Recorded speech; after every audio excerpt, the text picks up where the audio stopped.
From the world of politics to the world of business, this is Balance of Power.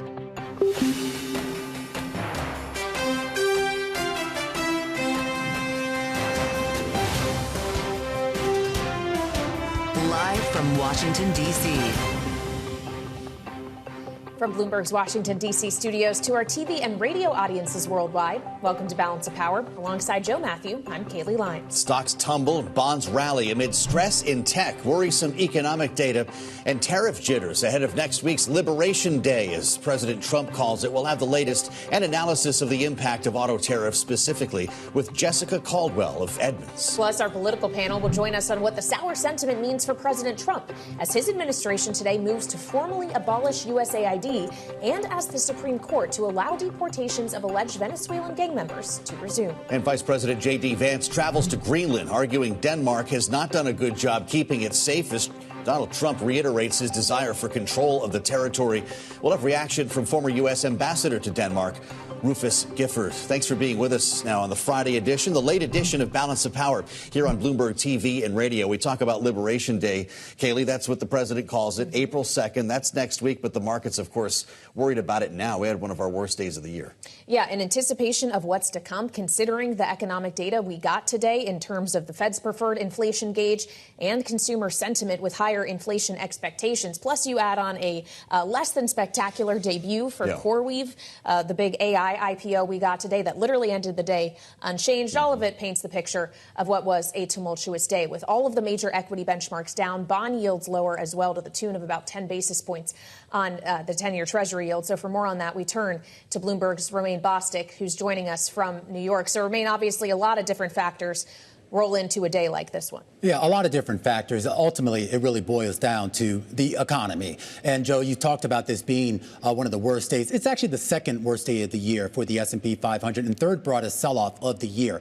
But I want to go back to the worst day of the year, because that was just on March 10th, when the S&P dropped 2.7%. And the headline that day, guys, was speculation is intensifying that Trump is willing to tolerate hardship to the economy as he pursues that trade agenda. That was effectively the narrative this week as well. We saw that with him rolling out the auto tariffs, some comments that he made just a few minutes ago aboard Air Force One when it comes to pharmaceutical tariffs. And, of course, that is the drumbeat heading into this April 2nd Liberation Day, where we're supposed to learn more about additional tariffs. And this is a market now that's trying to come to terms with that. Not so much as to whether it's going to kill the economy, because no one's really saying that.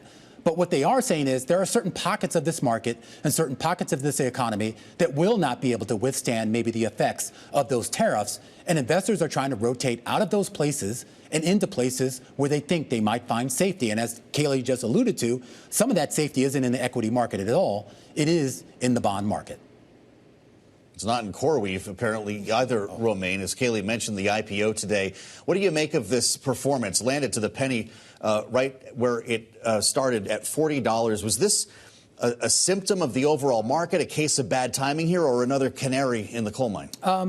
Yes, yes, and yes. I mean, I think most importantly, it's bad timing. If this had been an IPO that had come out, I don't know, 2 months ago, I think the reaction would have been a lot different. Remember, behind the scenes, this was supposed to be a much larger IPO, as much as a $5 billion valuation. They sold $1.5 billion, which was about half of what they were seeking just a week ago. So in that respect, it was a bit of a flop. When it came to market, it basically came in right around where it priced last night. $40 a share last night, opened at 39 today, closed at 40 on the nose. So what does that say? Is there investor appetite for the AI trade? Joe, the short answer is yeah. We talked to Dan Newman over at Futurum and a few other folks on Bloomberg Television, said the appetite's still there, but there are idiosyncratic issues, specifically with CoreWeave and specifically with some of these smaller secondary companies in the AI space that maybe just don't necessarily have the juice, Joe, that an NVIDIA or a Microsoft or one of those big names might have.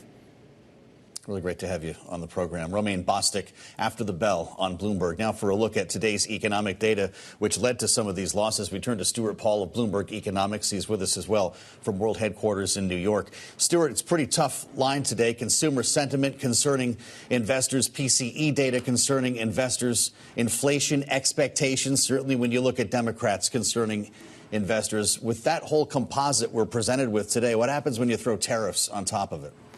it's just going to be even worse consumer sentiment going forward, and we're probably going to see that further bleeding into a lot of the spending data. Already today, we saw consumer spending far weaker than folks were anticipating, just 0.4% month-on-month growth. And a lot of that is because there's just not a ton of discretionary services spending going on right now. Folks are spending on some of the goods that they expect to be tariffed in the months ahead and that we expect to see reciprocal tariffs on April 2nd. But where they can pinch pennies, it appears that they are doing so. When we look on the inflation side, we are seeing still consumers bidding up the price of those goods that they expect to see tariffs on in the months ahead, but we are also seeing additional inflation on some of the services items that consumers just cannot avoid, things like healthcare and things like financial services. And when that's the case, you have a bit of a stagflationary tone to a lot of the data. It's no wonder why we then see consumer sentiment deteriorating and inflation expectations rising, as we did see in the final University of Michigan Consumer Sentiment Index printed at 10 o'clock. Well, and keeping in mind that we have a non-farm payrolls report coming a week from today, Stuart, at what point does the mass quantity of not just the soft data, but the hard data as well signal to the Fed that maybe standing pat, for as long as they are intending to stand pat right now, is not going to be the way to go? It's going to take quite a bit of time for what we're seeing in the soft data, that weakness, to start bleeding through more materially into the totality of the hard data. We're still expecting to see 150,000 plus jobs added in the March payrolls print. What's really going to be difficult is whether the unemployment rate is going to tick up. It would just take about 100,000 folks who were ill and out of the labor force last month entering the labor force and finding it difficult to find new jobs to boost the unemployment rate to about 4.2%. So it's going to be a knife-edge call in the Friday jobs report. Still, 4.2% would not be enough, I think, to turn the tide for the Fed when it comes to rate cuts. I will say, though, that looking at pricing right now, as Romaine alluded to earlier, bonds are catching a bid as folks are taking a flight to safety. There is about 75 basis points of cuts priced in this year. That's about where we were to start the month. And that's where we were, given the fact that equities were taking a tumble earlier in the month. Bonds are taking their cues from equities, and it seems like sentiment is as well. It's going to take quite a bit of time for sentiment to come from the equity market and then all the way to actual hiring plans, actual hiring, and consumer spending down the line. It takes quite a bit of time.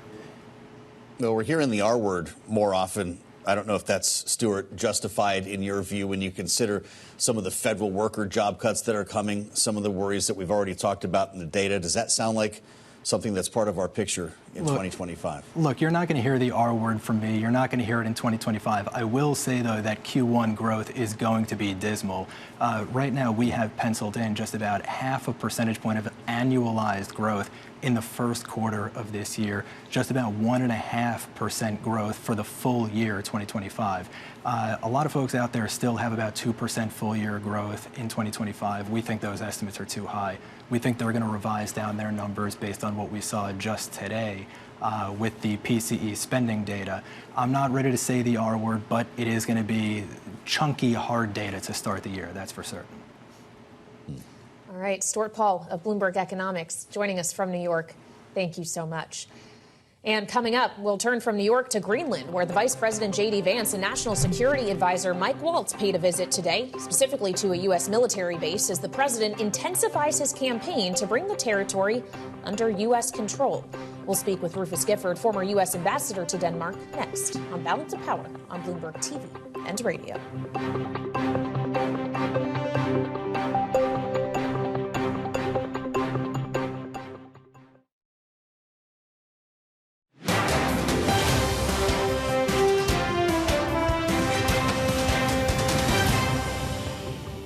Greenland's very important for the peace of the world, not us, the peace of the entire world. And I think Denmark understands it. I think the European Union understands it. And if they don't, we're going to have to explain it to them. This has to happen. And the reason it has to happen, I hate to say it, is because our friends in Denmark have not done their job in keeping this area safe. President Trump and Vice President Vance making their case today on why the U.S. needs to take control of Greenland from Denmark. The vice president today visited the territory along with the Second Lady and National Security Advisor Mike Waltz, visiting the northernmost U.S. Space Force base. And joining us now for more on Bloomberg TV and radio is Rufus Gifford, former U.S. ambassador to Denmark and former chief of protocol for the Biden administration. Ambassador, thank you so much for joining us here on Balance of Power. We'll get into the kind of means with which this administration is pursuing it, some of the aggressive nature of this pursuit. But does the fundamental principle here make sense to you that the U.S. needs Greenland for national security purposes and it would be better kept under U.S. control? This is how I feel about it. First of all, thank you so much for having me, and I'm really grateful to be engaging in this conversation. This is how I feel about it. Look, Greenland is vitally important. There's no doubt about it. And I believe this, that with the continued buildup of the Russians in the Arctic, the continued interest of the Chinese in the Arctic, we as the United States, we as NATO need to take this entire region very, very seriously. But this is where I think that they are just dead wrong, meaning the Trump administration here. There is zero reason why we need Greenland, why we need to acquire Greenland for some reason in order to achieve these goals. I mean, in essence, you know this, that, Greenland is NATO because the Kingdom of Denmark is NATO. NATO's mission is in large part to defend the alliance. So were there any major national security challenge in this part of the world, the entire alliance would be compelled to respond. There is zero reason why, if we did want to re-engage militarily in this part of the world, meaning open more bases, remember, Greenland used to have a number of U.S. bases during the Cold War, and we have scaled back since the end of the Cold War. Both the Danes and the Greenlanders would be enormously receptive to a greater military presence on Greenland. But you know how you got to do that? You got to treat them with respect as an ally, sit across the table with them and negotiate. What we're seeing here is this kind of authoritarian rhetoric that just pushes both Greenland and Denmark away from us. And for me, and for so many folks who have had the honor and privilege of serving the United States, that is just such a shame. It takes us all away from our ultimate goal here, I think. Well, Ambassador, let's listen directly to what Vice President J.D. Vance had to say today upon landing in Greenland, a direct message to Denmark. Listen. Our message to Denmark is very simple. You have not done a good job by the people of Greenland. You have underinvested in the people of Greenland, and you have underinvested in the security architecture of this incredible, beautiful landmass filled with incredible people. That has to change. And because it hasn't changed, this is why President Trump's policy in Greenland is what it is. Ambassador, what does not J.D. Vance understand about Greenland? Well, one, he just gives no details. Right? Well, I don't even know what he's talking. I don't mean to be so flippant here, but I don't know what he's talking about. Those extraordinary young men and women who are standing behind him during that press conference work with the Danes every single day. Those amazing young men and women behind him understand how important the Denmark is as an ally and how vital that partnership is. And I just simply don't know what he is talking about. Again, if we need to, in a bilateral manner, or more, I think more effectively, as the NATO alliance, take the Arctic more seriously, investing. He mentioned icebreakers today. I absolutely support that. We should be investing more in our icebreakers like the Russians and the Chinese are. But again, there is zero reason why we need to be spending trillions of dollars as U.S. taxpayers to acquire Greenland when you can, again, sit across the table from one of our best allies in the world, Denmark and Greenland, and negotiate a deal to do just that. I think it is, yes, it is disrespectful to to one of our greatest allies. And I actually truly do believe this is counterproductive. They are less trusting of the United States. My friends in Denmark are less trusting of the United States today than they were several months ago. And that is a darn shame as far as I'm concerned. So do you think that those sitting in the Kremlin right now are thinking, oh, the U.S. is getting more serious about the Arctic, we're going to have to counter this, this is bad for us, or, oh, look, partners in NATO are fighting again, this actually might be pretty good? Anytime Donald Trump criticizes a NATO ally, J.D. Vance, is in Greenland criticizing Denmark as he so openly did there, which I just think is so shameful, it certainly plays into Putin's hands. There's zero doubt about that. Your overall point, which is important, though, and we shouldn't forget it, that a military re-looking at the Arctic and reinvesting in the Arctic from a national security standpoint is important. I hope we take it seriously. I hope the Canadians, the Norwegians, the other great NATO allies like Denmark who border the Arctic Ocean think about it in the same way. And then we can collectively counter that buildup that we are seeing from some of the adversarial countries.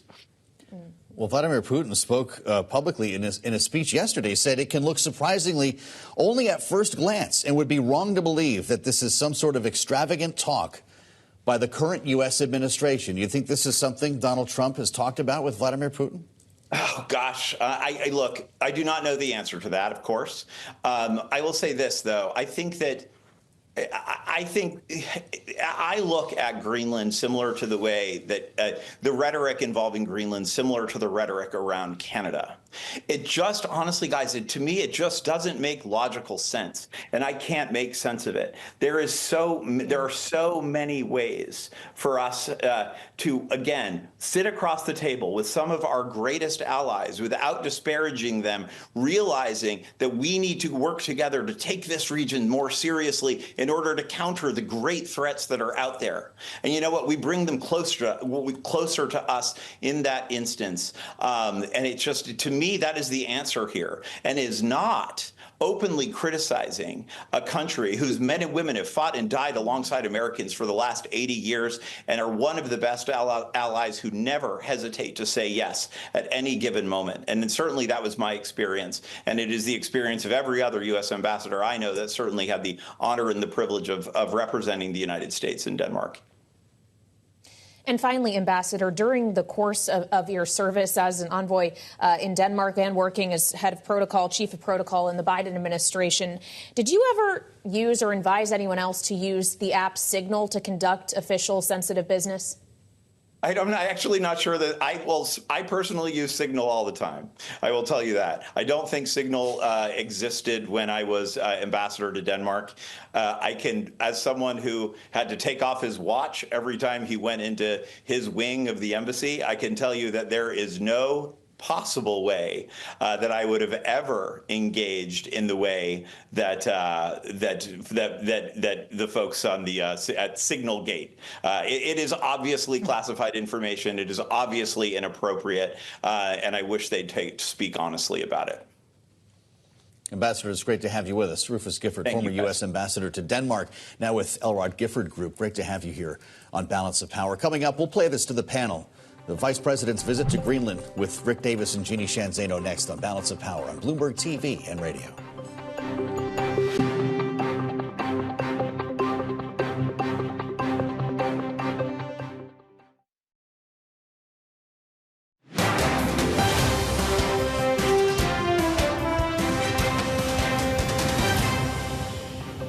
President Trump is absolutely serious with the vice president and with his team about the Arctic and the security that the Arctic brings and that you bring to the Western Hemisphere.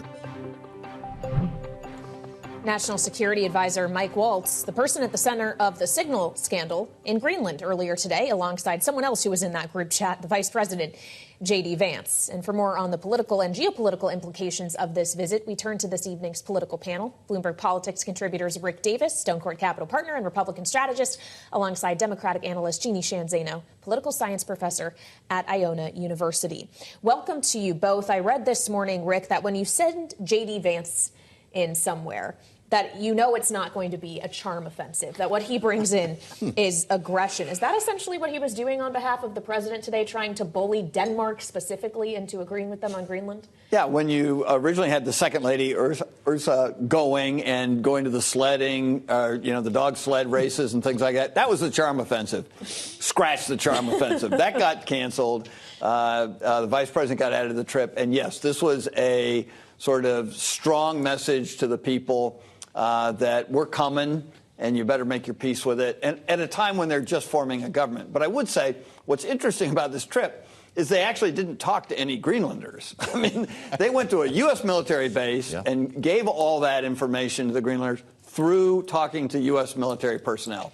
And so it was an odd way of conveying a message, right? I mean, like, we're coming, and by the way, we're already here.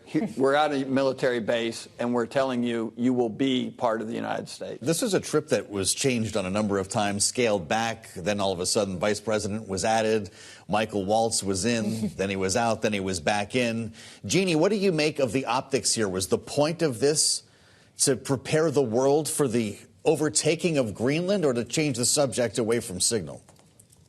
Yeah, I mean, I'm listening to Rick talk about dogs, and that is what J.D. Vance is. He is Donald Trump's attack dog, and off he seems to go to Europe. That was close. To attack the Europeans. Yeah, that's right. And to attack the people of Denmark, or at least the government of Denmark, and to say that they are not doing a good enough job keeping the people of Greenland secure, which is curious because Denmark is one of the original founders of NATO. And so why is that? Would that be an issue? And so, you know, this is where Donald Trump and J.D. Vance find themselves. And I think if we want to know if they are serious about this, just listen to Vladimir Putin, who was referencing the fact that in the late 1860s, when we as the U.S. were talking about buying Alaska, the newspaper folks and journalism were laughing as if it wasn't real. And of course, we purchased Alaska. So Vladimir Putin seems to be answering the question we're all asking. Donald Trump is deadly serious about this,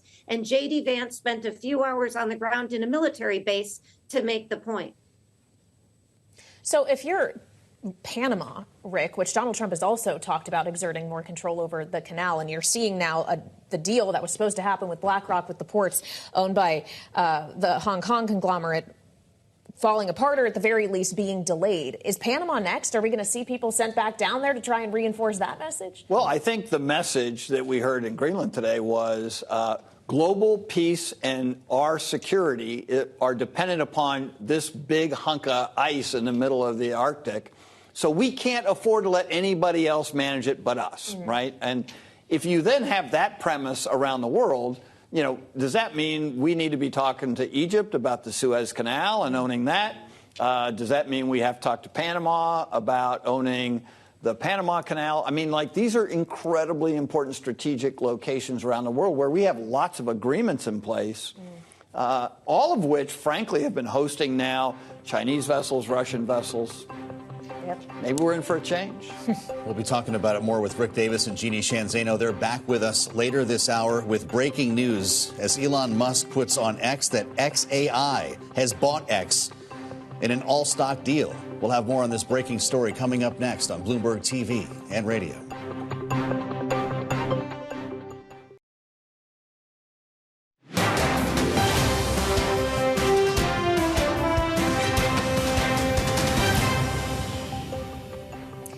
This is Balance of Power on Bloomberg TV and radio. Alongside Joe Matthew, I'm Kaylee Lyons.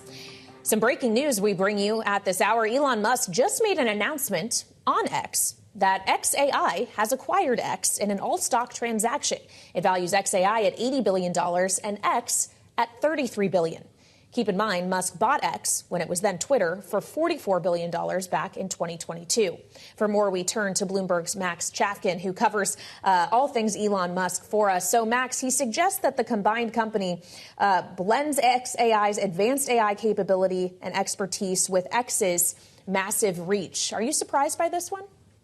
Well, in some ways, I'm surprised because we have this, late Friday news in which one Elon Musk company is buying another Elon Musk company. Not totally clear how they came up with the valuation. In another sense, it's not surprising because these two entities, XAI and X, have been kind of operating like one company. So X, which is the name for Twitter that Elon Musk gave it, has this chatbot inside of it, Grok. That Grok was created by XAI. XAI. XAI is training off of data from X. I know it's a lot of X's there, essentially all your social media data. And it's also seemed like one of Musk's plans to make this Twitter acquisition pay off. You know, he paid $44 billion and then promptly lost a lot of the advertising, was to kind of pivot to AI. So you did sort of think, how is he going to do this while having XAI as a separate company? And I think now we have the answer. This sort of makes it a little less clumsy. I think there are going to be questions from corporate governance experts, and I would expect that the investors have agreed to this if he's going to do this. But you could imagine if this were a public company, we would see shareholder lawsuits and that sort of thing. But of course, it's a private company in this case. So what will become of X on a consumer-facing level if this deal closes? I think my guess is that X will stay the same. The difference will be that now XAI, this chatbot, owns this data that X has, and that XAI, the chatbot, is using to train itself on. So my guess is nothing will change. Perhaps it will allow X, the company formerly known as Twitter, to be a little less dependent on advertising, which has been Elon Musk's plan all along. It also allows Elon Musk to sort of claim that he got a good deal, like he paid $44 billion, he sold it for $45 billion, he hasn't lost money, and my guess is he will continue to post on social media with his usual ridiculous schedule all day and all night. Boy. Thanks for your ridiculous schedule, Max, being available on the breaking news here. Max Chafkin reporting for Bloomberg. We thank you. As we turn to another important story that we've been talking about throughout the evening here, spinning a couple of plates on balance of power, of course, tariffs, with President Trump discussing earlier today his phone call with Canadian Prime Minister Mark Carney, where they agreed to meet after Canada's election. We had a very good conversation. Mark called me today at 10 o'clock. We put out a statement. We had a very, very good talk. He's going through an election now, and we'll see what happens. But we're going to end up with a very good relationship with Canada and a lot of the other countries. Some we probably won't. It won't be so pleasant. The call between the two came amid an intensifying trade war, of course, with President Trump announcing a 25% auto tariff, Canada threatening further retaliatory measures. Joining us with more analysis on the fallout here, these impending tariffs, Jessica Caldwell, the head of insights at Edmunds, as we specifically focus on autos. Jessica, it's great to see you. We're hearing reporting that a lot of people, or consumers in this case, not just auto companies, are front-running the implementation of these tariffs. Do we all need to go out and buy a car this weekend?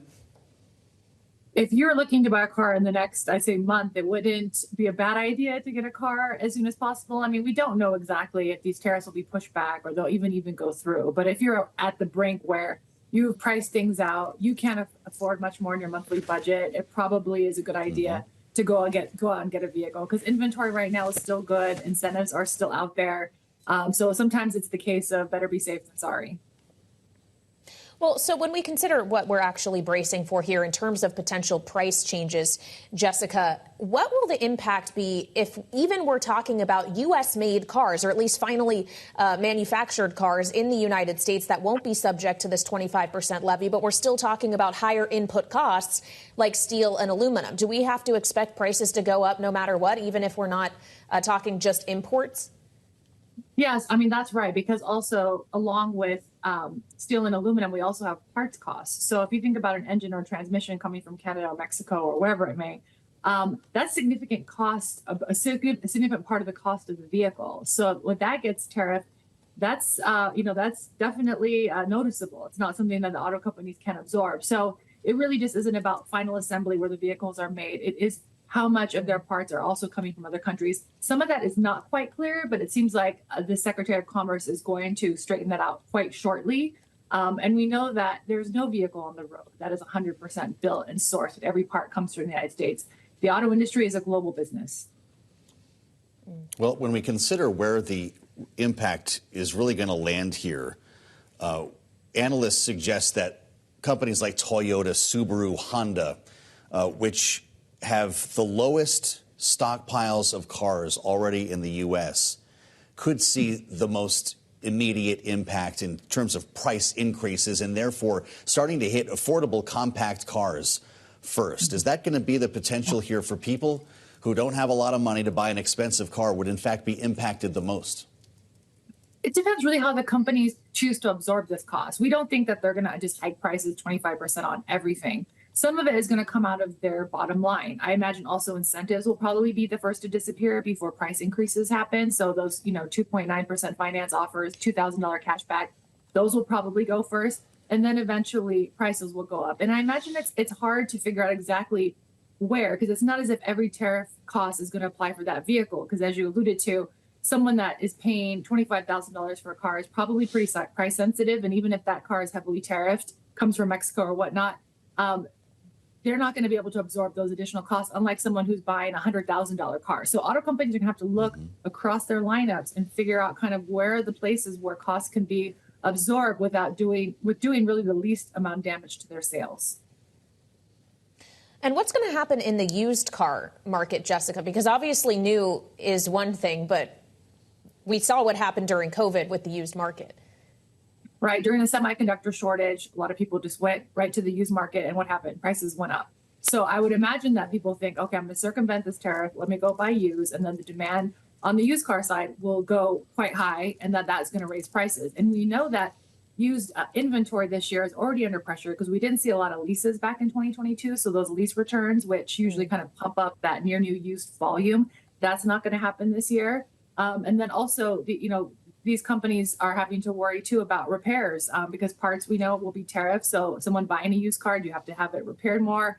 Dealer reconditioning costs, which also requires parts. All of those kind of things in the vehicle ownership chain are going to require additional cost.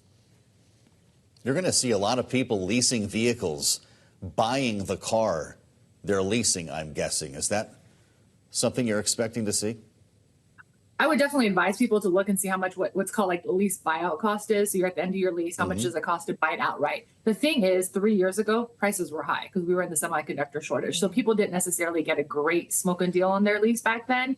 But that said, it could be better than what we're seeing today because we do know prices just are keep going up. So if you're in that situation, definitely look and kind of weigh out how much does it cost to buy our lease versus buying a new car today because you're probably going to pay higher prices. And also, we know interest rates are quite high. The average interest rate for a new vehicle right now is over 7%. So got to factor that into the equation. Hardly anyone buys cash vehicles anymore. Well, that's exactly what I wanted to ask about, Jessica, the kind of sensitivity to the sticker price of a vehicle versus the rate you have to pay if you need to borrow money to make that purchase. If we were to see rates go down because tariffs have a wider hit on the economy, would that actually be something that could help offset the effects we're talking about here? It would certainly help. Obviously, if interest rates were to go down, I mean, right now, the average is 7.2% on new vehicles. So that puts us into an average monthly payment around $740. It's considerable. So if interest rates, I think, were to go down, that would help. But the issue is that most Americans are used to low interest rates because we had them for so long following the recession. So anyone that hasn't been in the market for, 5-6 years, which is pretty average, they're going to think, oh, that interest rate looks quite normal or maybe even high. Even if it was to go down a few points, it would probably think that would really make a difference compared to what they've been paying already or what they're used to. Mm-hmm. You mentioned that it's essentially impossible to find a car that's entirely made in America. But I keep seeing charts that put Tesla and Rivian at the top with 100% made in the USA. Is that not the case? What they're saying is that their final assembly, so their vehicle plants, are made here. But if you broke down those cars and all the different types of components that they have in them, you're going to find definitely some foreign parts in there. Like I said, for the parts, it seems like it's a bit still, the administration is still like working through some of the details in those rules. So that's probably why there's some confusion. But I think everyone's kind of taking that final assembly list and kind of using that sort of as a guideline. But it's so much more than that, just because, like I said, engines, transmissions, those are very costly items in vehicles. And if those are made in a foreign location and the vehicle still assembled into the United States, that's still a pretty, sizable tariff that you're going to see on that vehicle. All right. Jessica Caldwell, head of insights at Edmunds, joining us ahead of those tariffs going into effect next week. Thank you so much. And coming up, Elon Musk believes that the DOGE can cut $1 trillion within the first 130 days of President Trump's presidency. We'll bring back our political panel for more on that next on Balance of Power on Bloomberg TV and radio.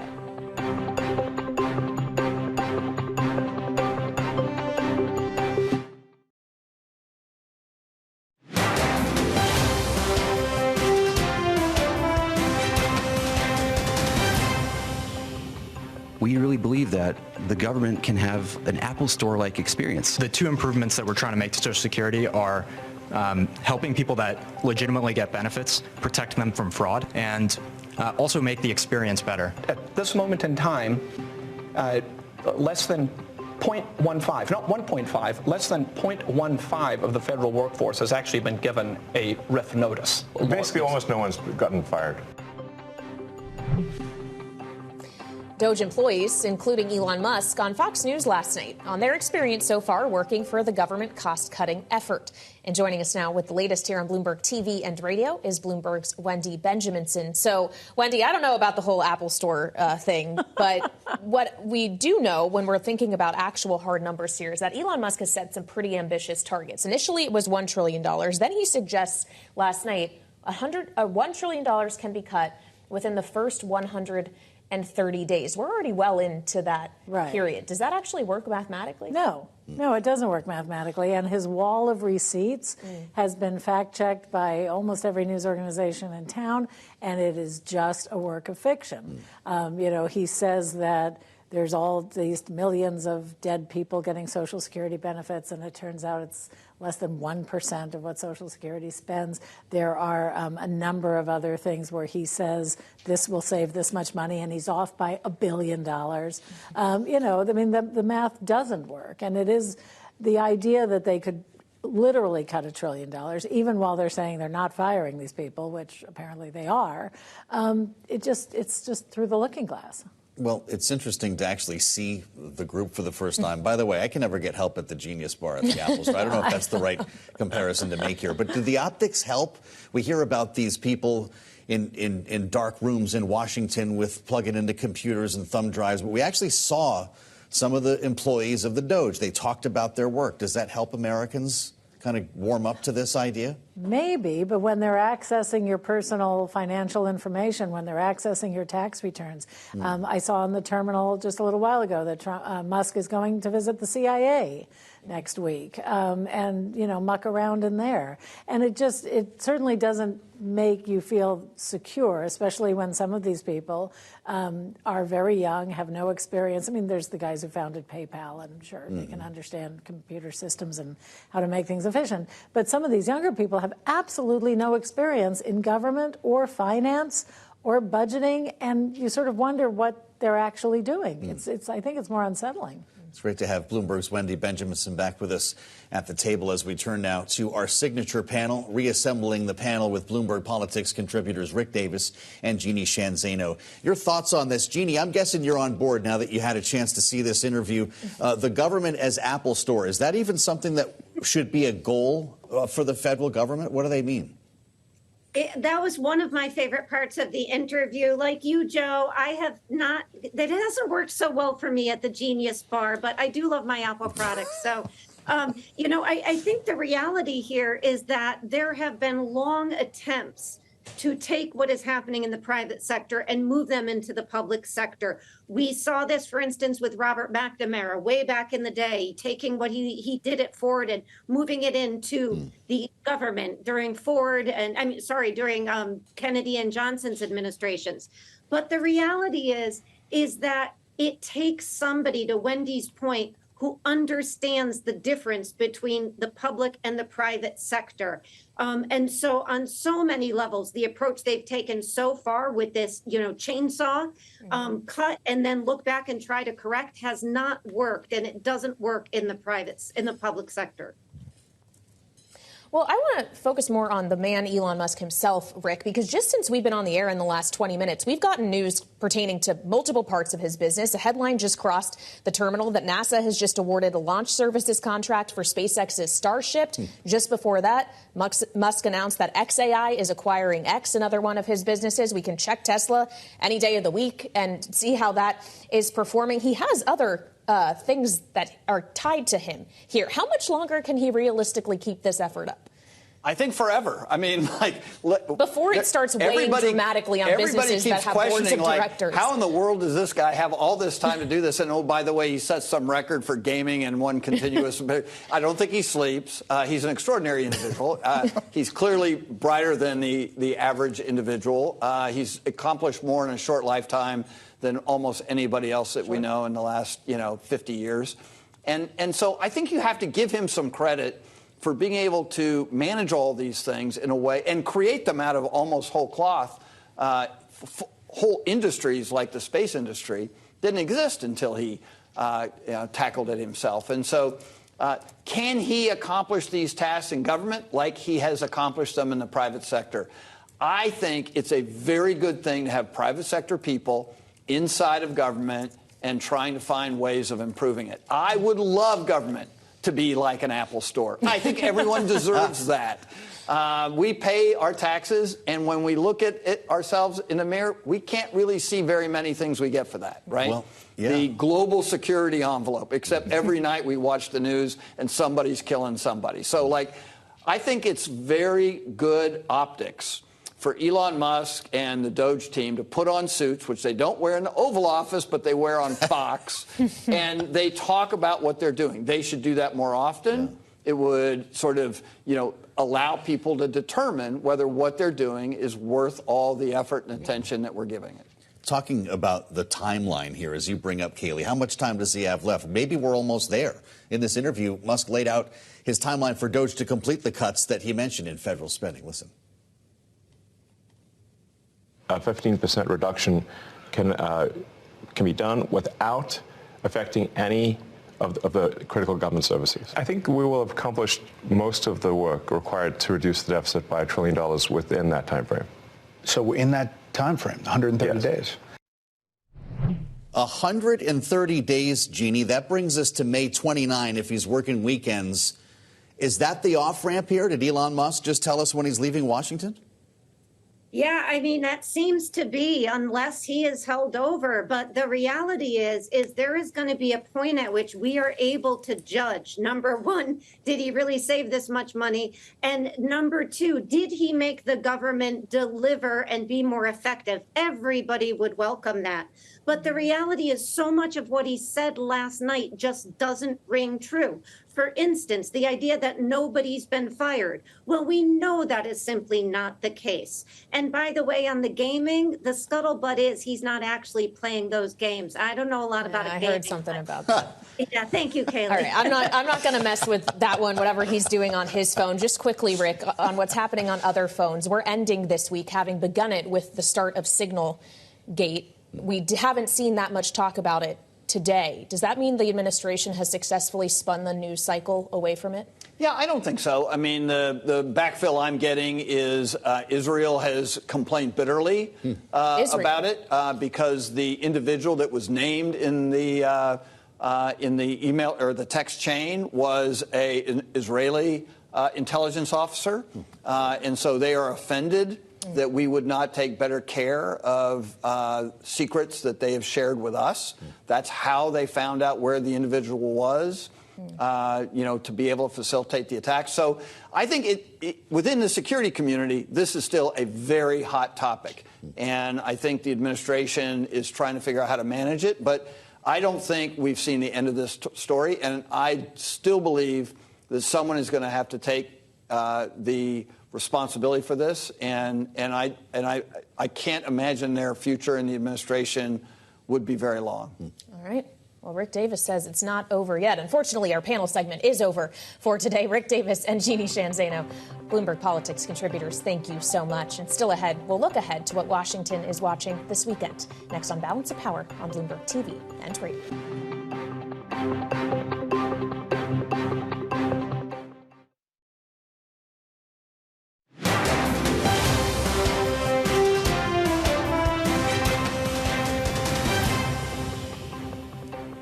This is Balance of Power on Bloomberg TV and radio. Alongside Joe Matthew, I'm Kayleigh Lyons as we wrap things up on this Friday, but are looking ahead to the weekend where President Trump is expected to meet with the Ecuadorian president, Daniel Noboa, at Mar-a-Lago tomorrow, according to reports. So a continuation of the many world leaders that he has met with in just the last 10 weeks. He's already there, right? He is already there, early yes. out this Friday. He's left made his Washington way pretty early. Back to Mar-a-Lago. Wednesday, I should say Sunday will be interesting because we're watching Wisconsin. The Supreme Court race there is a big one. Elon Musk, who we've been talking about a lot tonight, has invested himself in that race and, in fact, will be on the stump, will be campaigning for the conservative candidate on Sunday. Yeah, so he will be there Sunday. That, of course, is an election that takes place Tuesday, the same day as the special elections in Florida. So we have a lot to look forward to. Didn't even mention Liberation Day. I believe that's Wednesday. Get ready for a lot more talk about tariffs, and we'll set you straight on what we're learning from the administration. In the meantime, read up in the Washington Edition newsletter on the terminal and online. Enjoy the weekend. We'll see you Monday here on Bloomberg TV and radio.